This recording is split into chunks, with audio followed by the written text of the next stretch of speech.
अधिकांश लोग यह मानते हैं कि श्रीमद् भगवद गीता की शुरुआत तब होती है जब भगवान श्री कृष्ण उपदेश देना आरंभ करते हैं। पर वास्तव में गीता की शुरुआत उससे पहले हो जाती है। किसी दर्शन से पहले, किसी उपदेश से पहले गीता एक अत्यंत सूक्ष्म और यथार्थ बात दिखाती है कि केवल एक दृश्य, केवल एक दृष्टि मानव मन को किस प्रकार विचलित कर सकती है।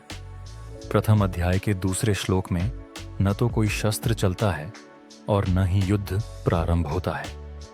फिर भी भय, तुलना और संशय एक नेता के मन में पहले ही सक्रिय हो चुके होते हैं। केवल एक दृश्य पर्याप्त होता है और मन पहले देखने से निष्कर्ष की ओर और निष्कर्ष से चिंता की ओर बढ़ने लगता है।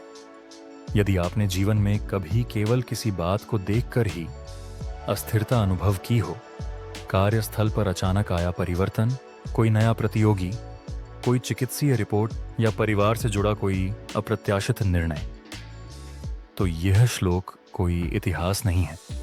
यह आपके ही मन की प्रक्रिया को सामने रखता है। आइए अब हम श्रीमद् भगवद गीता के प्रथम अध्याय के दूसरे श्लोक को देखें।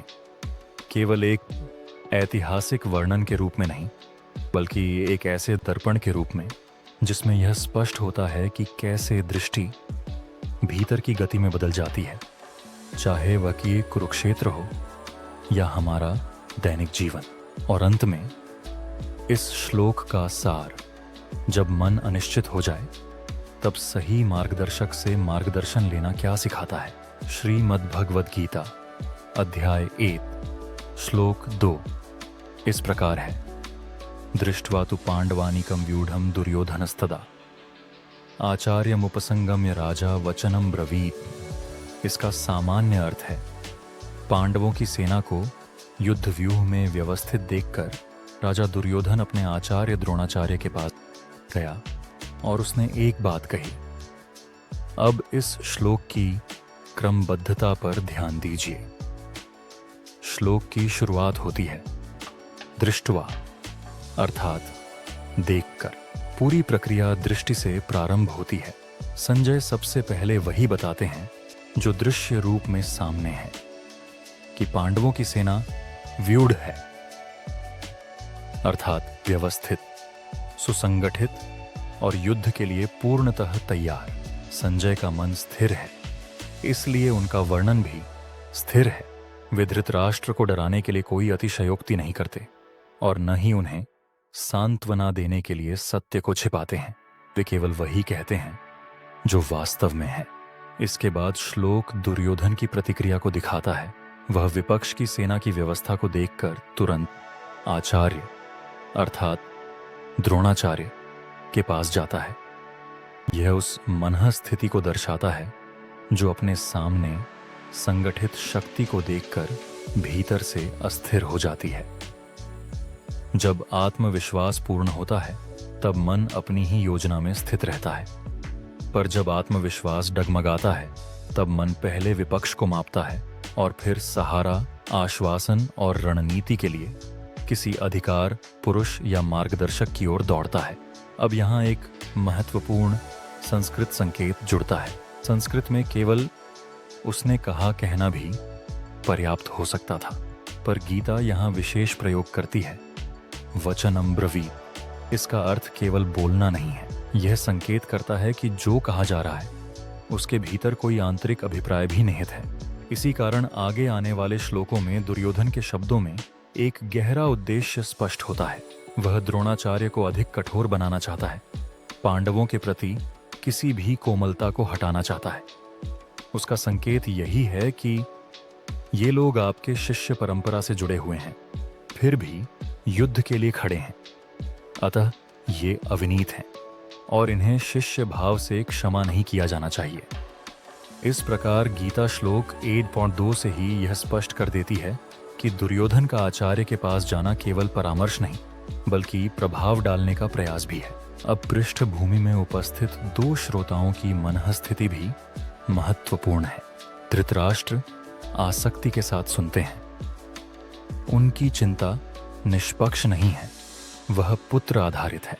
संजय संतुलन के साथ कहते हैं, वे धृतराष्ट्र की चिंता को समझते हुए भी दृश्य को विकृत नहीं करते। यही सत्य वर्णन की शास्त्रीय मर्यादा है। अब इस श्लोक का समग्र सार समझिए। प्रथम अध्याय का दूसरा श्लोक यह दिखाता है कि संघर्ष की शुरुआत मन के भीतर कैसे होती है। पहले कुछ संगठित और शक्तिशाली दिखाई देता है, फिर मन सतर्क और अस्थिर होता है, फिर व्यक्ति किसी अधिकार पुरुष की ओर बढ़ता है और फिर वह बोलता है, केवल सूचना देने के लिए नहीं, कई बार स्थिति को अपने पक्ष में मोड़ने के लिए। यह गीता का पहला मनोवैज्ञानिक मोड़ है, भगवान श्री कृष्ण के उपदेश से भी पहले। अंत में इसका आज के जीवन से क्या संबंध है? आज भी प्रत्येक मनुष्य के साथ यही क्रम घटित होता है। आप किसी स्थिति को देखते हैं, एक संगठित प्रतिस्पर्धा, कार्य में परिवर्तन, स्वास्थ्य संबंधी रिपोर्ट, कानूनी सूचना या पारिवारिक निर्णय। तुरंत मन निष्कर्ष निकालने लगता है।